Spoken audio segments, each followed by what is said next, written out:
আমি যখন সকালবেলা উঠে আমার ননদকে ডাকতে তার ঘরে যেতাম তখন দেখতাম তার গোটা বিছানা ভিজে।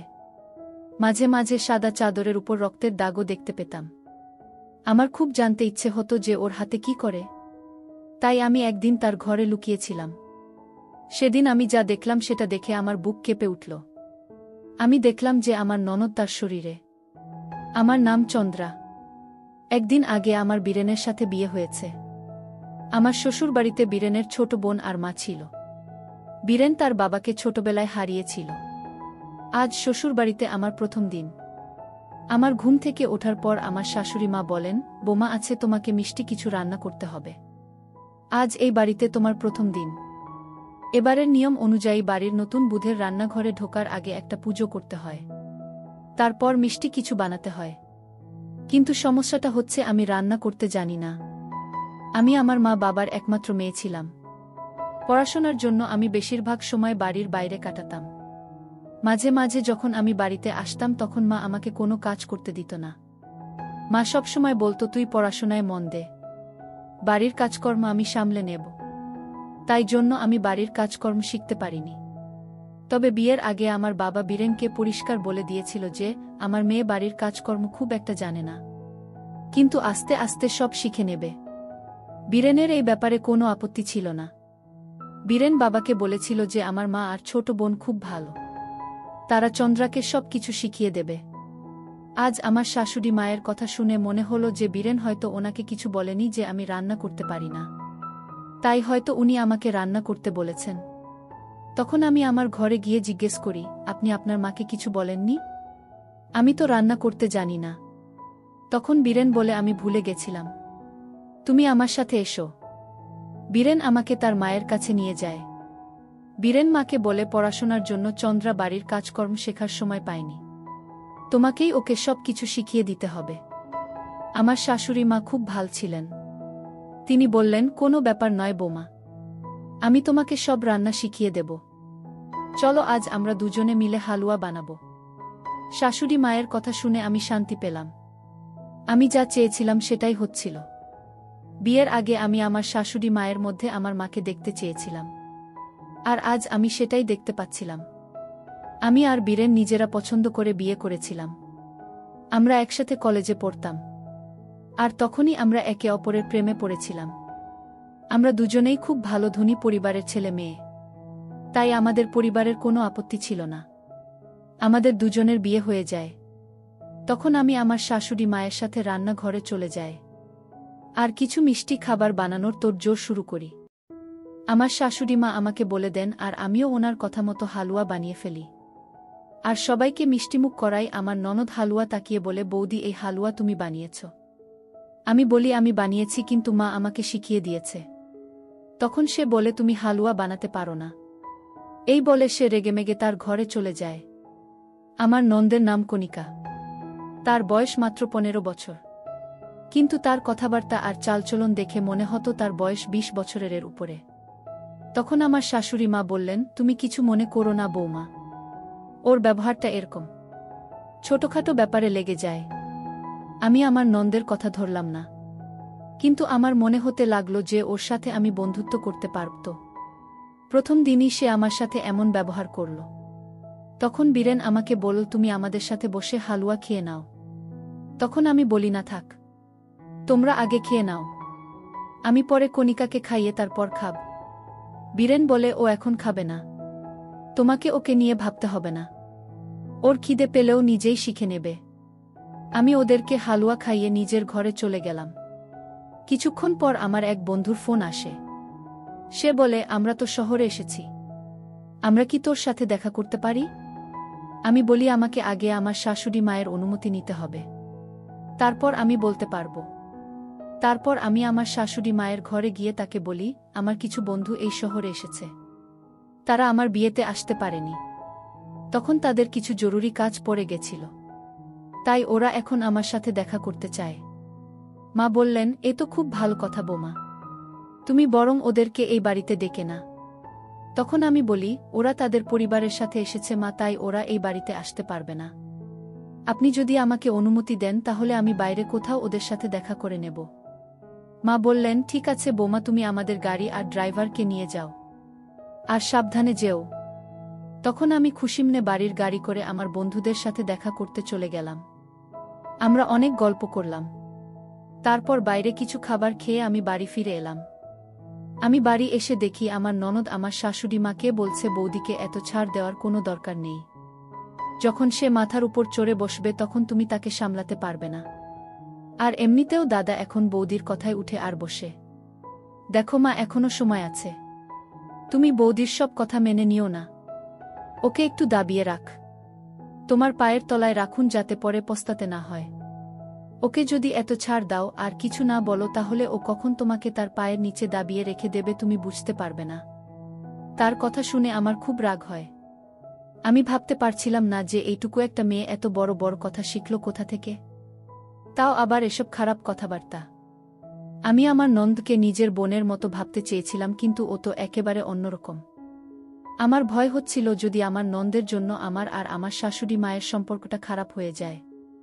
আমি আমার শ্বশুর বাড়ির লোকদের সাথে মিলেমিশে থাকতে চাই, কিন্তু আমার ননদ দেখছি সেটা চায় না।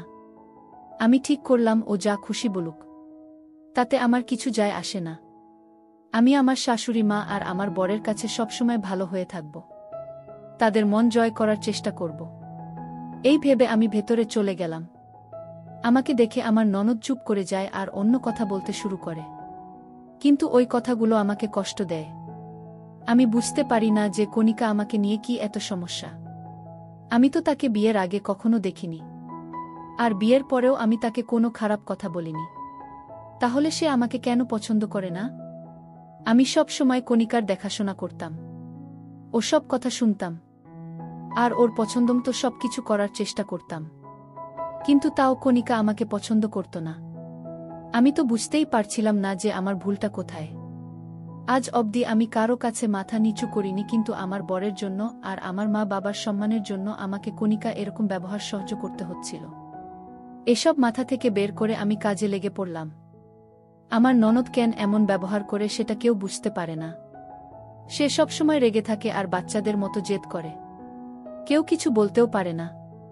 যখনই তাকে কেউ কিছু বলতে যেত তখনই সে আত্মহত্যা করার ভয় দেখাত। তাই আমার বলার আমার শাশুড়ি মা তার সব কথা মেনে নিতে বাধ্য হতো। খারাপ ব্যবহার করা আর লোকের পিছনে লাগা তার স্বভাব হয়ে দাঁড়িয়েছিল। সে তার মাকেও খুব বিরক্ত করত। তবে আমার শাশুড়ি খুব বুঝদার ছিলেন। তিনি কণিকাকে বেশি পাত্তা দিতেন না। এটা আমার বেশ ভাল লাগত। একদিন আমার শাশুড়ি মা বললেন, বোমা, কাল থেকে কণিকার স্কুল শুরু হচ্ছে। তুমি রোজ সকালে ওকে দেখে দিও, কারণ ওর দেরি করে ঘুম থেকে ওঠা অভ্যাস হয়ে গেছে। আমি সকালে মন্দিরে যাই, তাই ওকে ডাকতে পারবো না। আমি বললাম ঠিক আছে, আমি ওকে দেখে দেব।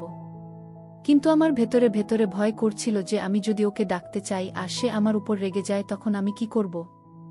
তখন বাড়িতে কেউ থাকবে না যাকে আমি বলতে পারবো। আমি কোনো রকমে এটা করতে রাজি হয়ে যাই। পরের দিন সকালে আমি ঘুম থেকে উঠে সবার জন্য চা বানাই। তারপর আমার নন্দকে ডাকতে তার ঘরে চলে যায়। আমি যে তার ঘরে ঢুকলাম অমনি আমার বুক কেঁপে উঠল। আমি দেখলাম যে ওর গোটা বিছানা ভিজে। মনে হচ্ছিল যেন তার বিছানায় কেউ জল ঢেলে দিয়েছে, আর জায়গায় জায়গায় রক্তের দাগও দেখতে পাচ্ছিলাম। আর ওর পাশে একটা তেলের শিশি রাখা ছিল যেখান থেকে কিছুটা তেল পড়ে গেছিল। আমি বুঝতে পারছিলাম না যে এই তেলের সেটা এখানে কেন, আমার ননদ তেলের শিশি নিয়ে কি করছিল। কিন্তু আমি আমার নন্দের স্বভাবটা ভালো করেই জানতাম। আমি চাই না যে বাড়িতে কোনো হাঙ্গামা হোক, তাই আমি এ নিয়ে আর কিছু বললাম না।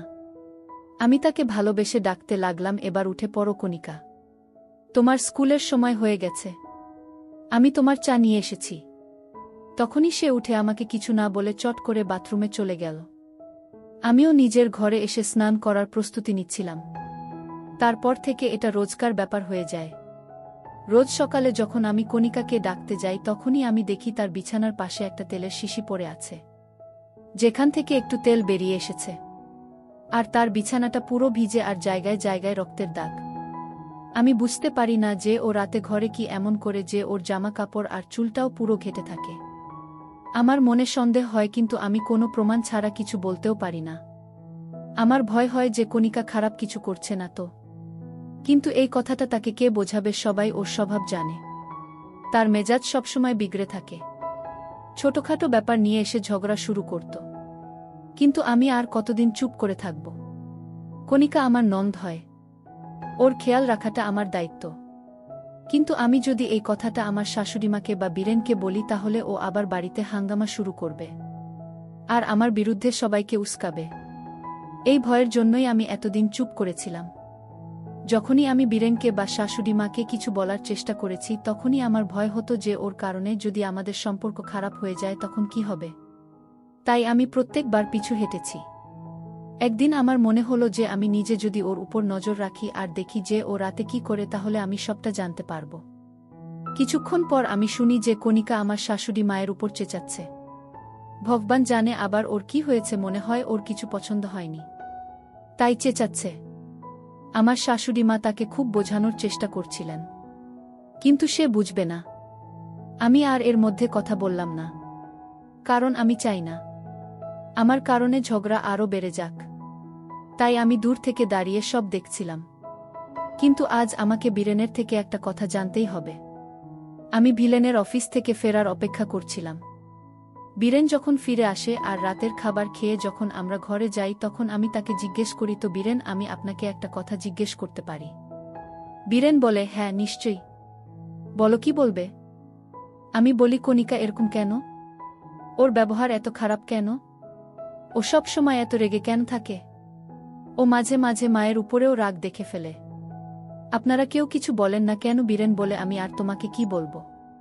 বাবা ওকে খুব আদর দিতেন, ওকে মাথায় তুলে রাখতেন। বাবা আমার থেকে বেশি ওকে ভালোবাসতেন। বাবা যখন মারা গেলেন তখন আমরা বাবার জায়গা নিয়ে ফেলি। তাই আমরা কণিকাকে কিছু বলি না। ও যা চাই আমরা তাই দিই। ও যদি আমাদের উপর রাগ দেখায় তাহলে আমরা সেটা সহ্য করি। তাই হয়তো খুব বিগড়ে গেছে আর এখন আমাদের হাতের বাইরে চলে গেছে। দোষটা হয়তো আমাদেরই, আমরাই ওকে বেশি প্রশ্রয় দিয়েছি। এখন আমরা বুঝতে পারি যে ওকে এতটা প্রশ্রয় দেওয়া আমাদের উচিত হয়নি। ভালোবাসার পাশাপাশি ওকে শাসন করা দরকার ছিল। বীরেনের কথা শুনে আমার খারাপ লাগে। ওকে খুব চিন্তিত দেখাচ্ছিল। কিন্তু একটা জিনিস আমি এখনো বুঝতে পারছিলাম না, যে কণিকার কথাবার্তা শুনে মনে হয় না ও ১.৫ বছরের বাচ্চা মেয়ে। ওর হাবভাব দেখে মনে হয় ও এই বাড়িতে সবথেকে বড়। আমি কণিকার ঘরে যা দেখেছি সেটা আমি বীরেনকে বলতে যাচ্ছিলাম, কিন্তু তখনই আমার মনে পড়ল যে আমি প্ল্যান বানিয়েছি যে আমি কণিকার ঘরে লুকিয়ে থাকব। তাহলে আমি সবটা বুঝতে পারব। তারপর আমি সবাইকে ব্যাপারটা বলবো। সবটা না জেনে কিছু বলা উচিত হবে না। তখন আমি আর বীরেন শুয়ে পড়লাম। সকালবেলা আমি যখন কণিকাকে ডাকতে গেলাম তখন সেই একই দৃশ্য দেখলাম। আমি কণিকাকে ডেকে দিয়ে নিজে স্নান করতে চলে গেলাম। সারাদিন আমার মাথায় ঘুরতে থাকে যে রাতে কণিকা তার ঘরে কি করে। নিজের জেদের বসে ভুল কিছু করছে না তো? এমনটা হলে তো মা আর বীরেন নিজেদেরকে ক্ষমা করতে পারবেন না। এইভাবে আমার ভয় হয়। আমি একবার ভাবি যে কণিকাকে আমি বুঝিয়ে বলবো, কিন্তু কণিকা তো আমার সাথে কথা বলতে চায় না। তাকে আমি কি করে বোঝাবো? আমি আজ অবধি এত জেদি মেয়ে কখনো দেখিনি যে তার মায়ের উপরেও চিৎকার করে। আমি ঠিক করেছি যে আজ রাতে আমি কণিকা ঘরে লুকিয়ে দেখব যে ও কি করে। তখন আমার মনে হলো যে আমি বীরেনকে কি বলবো। তারপর আমি ঠিক করলাম যে আমি বীরেনকে ঘুম পাড়িয়ে তারপর এই কাজটা করব। বীরেনকে আমি ঘুমের ওষুধ খাইয়ে দেব। এটা করতে আমার খারাপ লাগছিল, কিন্তু সত্যিটা জানতে আমাকে এটা করতেই হবে। রাতে যখন বীরেন ফিরে এল তখন আমি তার খাবারে ঘুমের ওষুধ মিশিয়ে তাকে ঘুম পাড়িয়ে দিলাম। কণিকা অনেক রাত অবধি উঠোনে বসে পড়াশোনা করত, কারণ ওর ঘরটা রাস্তার ওপারে ছিল। তাই রাস্তার গাড়িঘোড়ার আওয়াজ তার ঘরে ঢুকত। তাই জন্য সে তার ঘরে পড়তে পারত না। আমি আর সুযোগ নিলাম। বীরেন যখন ঘুমিয়ে পড়ে তখন আমি চুপি চুপি কণিকা ঘরে গিয়ে লুকিয়ে পড়ি। রাত ১২টার সময় কণিকা পড়াশোনা শেষ করে তার ঘরে আসে। তাকে আজ খুব ক্লান্ত দেখাচ্ছিল। সে জল খায় আর তারপর শুয়ে পড়ে। আমি ভাবতে লাগলাম যে কণিকা ওই সব কাজ কখনো করে? ওর বিছানা কি করে ভেজে আর রক্তের দাগ কি করে লাগে? তারপর আমি ভাবলাম ও তো কিছুই করল না। আমি হয়তো ভুল ভাবছিলাম। আমি ভাবলাম কণিকা যখন পুরো ঘুমিয়ে পড়বে তখন আমি আস্তে আস্তে ঘর থেকে বেরিয়ে যাব। আমি কণিকা ঘুমিয়ে পড়ার অপেক্ষা করছিলাম। কিছুক্ষণ পর যখন কণিকা পুরো ঘুমিয়ে পড়ে আর নাক ডাকতে শুরু করে তখন আমি আস্তে আস্তে ঘর থেকে বেরোনোর চেষ্টা করি। ঠিক সেই সময় আমি ঘরে দরজা খোলার আওয়াজ পাই। আমি আবার লুকিয়ে পড়ি।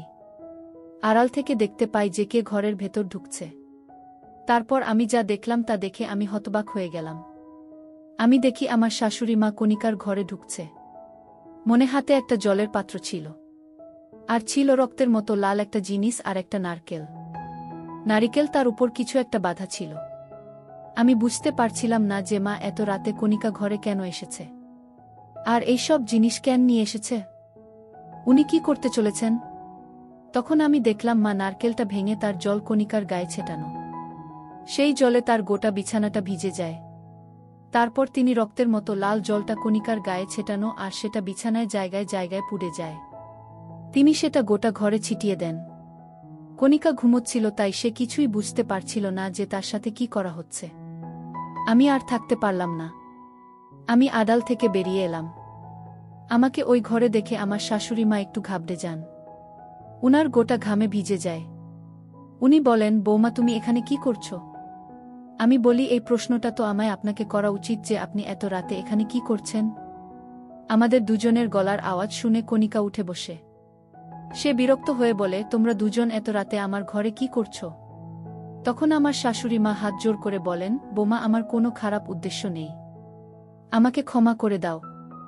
আমি বলি, মা আপনি আমাকে বলুন আপনি এসব কি করছিলেন? আপনি কি কোনো তন্ত্রমন্ত্র করছিলেন? মা বলেন, হ্যাঁ বৌমা। আজকাল কণিকার ব্যবহার আরও রাগ আমাকে খুবই চিন্তিত করে তুলেছে। আমি ভাবি কাল যখন ওর বিয়ে হবে তখনও শ্বশুরবাড়িতে গিয়ে কি করে ম্যানেজ করবে। আমি আপনাকে অনেক বোঝানোর চেষ্টা করেছি, কিন্তু ও তো বুঝতেই চায় না। আমার এক বন্ধু আমাকে একটা তান্ত্রিক বাবার কথা বলেছিল। আমি তার কাছে গিয়েছিলাম। তিনি আমাকে একটা উপায় বলেছেন। সেই তান্ত্রিক বাবা আমাকে বলেছেন যে রোজ রাত 12টার সময় কণিকা মাথার কাছে একটা নারকেল ভেঙে তার জল তার গায়ে ছেটাতে। উনি আমাকে একটা লাল রঙের জিনিস দিয়েছেন আর বলেছেন সেটা আপনার গায়ে ছিটিয়ে দিতে। তিনি বলেছেন যে এই জলটা পবিত্র, এটা ওর গায়ে ছেটালে ও মঙ্গল হবে। আর ওই নারকেলটা পরের দিন সকালে ফেলে দিতে। ওই নারকেল সাথে কণিকা সব রাগ ও দূর হয়ে যাবে। এটা করলেও নাকি ভালো মেয়ে হয়ে যাবে। আমি অনেক দিন ধরে এটা করে আসছি। আমি বলি, মা আপনি আমাকে তো অন্তত বলতে পারতেন। মা বলেন, আমাকে তান্ত্রিক বাবা বলেছিলেন এই বিষয়ে কাউকে কিছু না বলতে। তখন কণিকার চোখে জল চলে আসে। সে বলে, আমাকে ক্ষমা করে দাও। আমার এই খারাপ ব্যবহারের জন্য মাকে কি না কি করতে হচ্ছে।